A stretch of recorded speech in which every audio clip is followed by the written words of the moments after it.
A business plan is a big deal because you're going to run a business. How are you going to run it? What details are you going to include? If somebody wanted to ask you questions about your business plan, you don't pull out a napkin that you wrote something down in the process. Oh, I plan on doing this over here. No, nobody's going to pay attention to that. Even if you have an Uncle Fred and an Aunt Wilma, they're going to fund your business for you. They want something concrete. And by the way, they deserve that. You also need to have something concrete, something functional, something really focused in as to what you plan on doing in the process. A business plan, by the way, there's a way to do it for free. You can do it for free.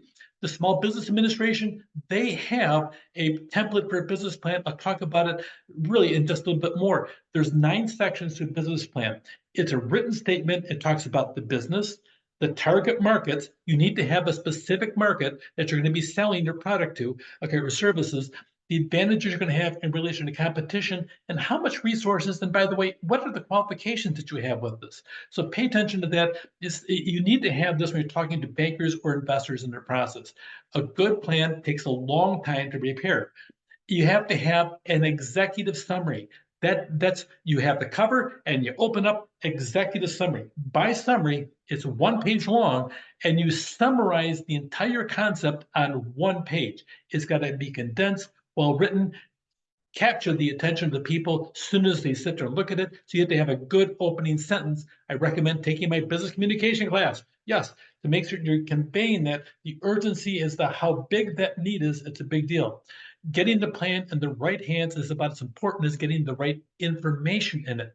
Sometimes those right hands, they'll guide you, say, this section really doesn't work very well. Okay, so that'll help you too. Here are the 9 sections. Cover letter, obviously. Okay, section 1, executive summary. We'll talk about each one of these.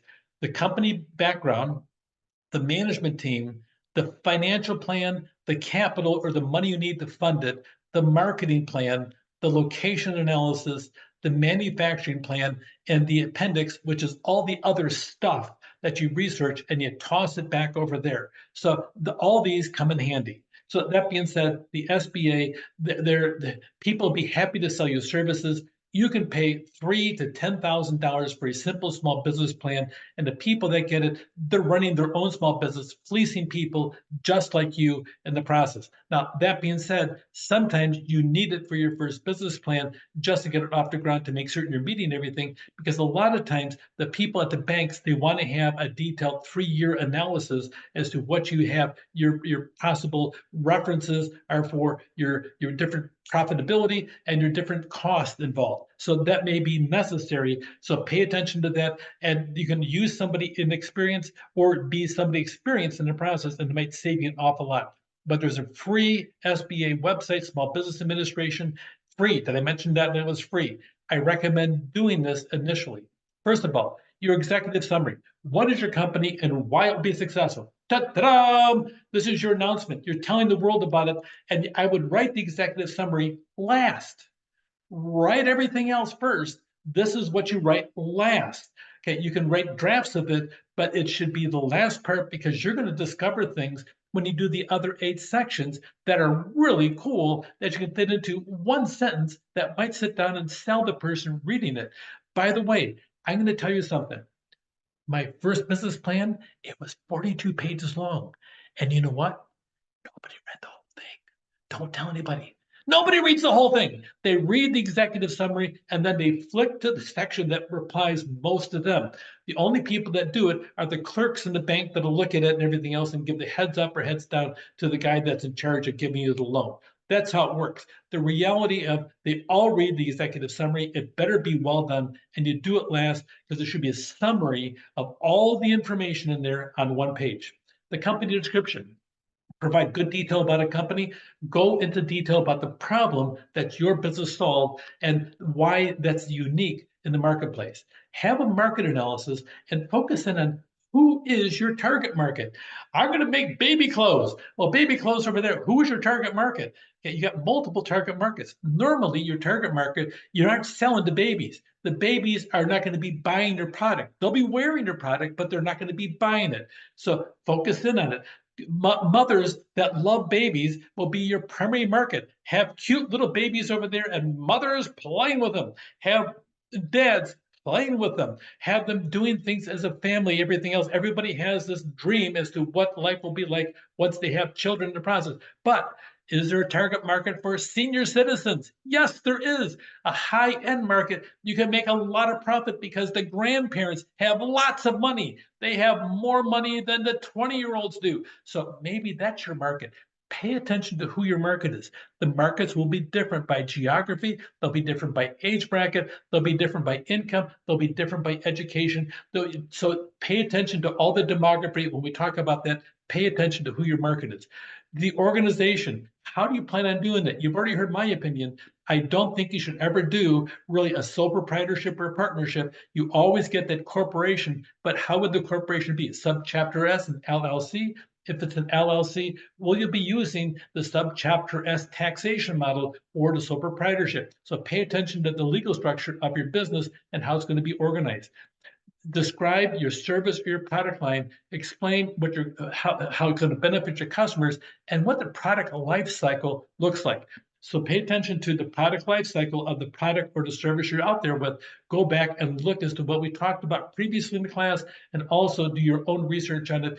Don't rely just on this class to sit down there and create your business plan. You need to sit down and take more education past this, but also get the experience necessary. Marketing sales. How will you attract and retain the customers? Retaining is a big thing. How will the sale actually happen? What kind of money are you going to need?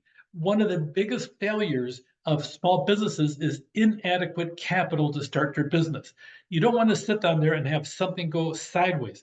I started a business and they quoted says it's going to cost about $500 to $550,000. I was clever. I got 620. It cost 950. So that being said, you're looking over there and oh my gosh, what'll I do? What'll I do? You got to sit down and be creative on the funding request. Make certain you cover everything and don't trust people giving you numbers. Go out and do some number shopping yourself. So it depends on the length of time. Look at your financial projections. Convince your reader because that reader is interested in your well-being because your well-being they're going to pay for and they want some money back out of your well-being. They want to make sure it's stable and a financial success and then have supporting document there, have credit histories, resumes, product pictures, letters of reference, all that in your appendix. Really the 9 aspects of this, create your business plan. There's 9 sections to it.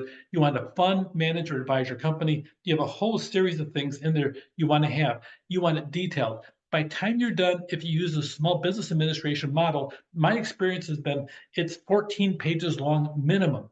Cover all these different things. I would especially pay attention to the market part. Who is your target market and does your product really sell to them? Identify specifically all the different traits that you're going to want in your target market because you're going to focus your advertising on it. Focus in on inexpensiveness, focus also in as to the amount of money you feel your company can project. If it's going to be a side hustle, say that up front. If you're looking for investors, you don't want to have an LLC. You want to have a subchapter S or a C Corp. The subchapter S, you can have up to 100 stockholders. Pay attention to all the details as to how you think your business is going to look 5 years from now, if you'll be successful or not, because a lot of it, you're going to lay that foundation right here in your business plan. And you want that foundation to be bigger as the years go by, as you'll be highly successful as an entrepreneur, because you had the foresight to create a well thought out, well structured, well financed business plan. Take care.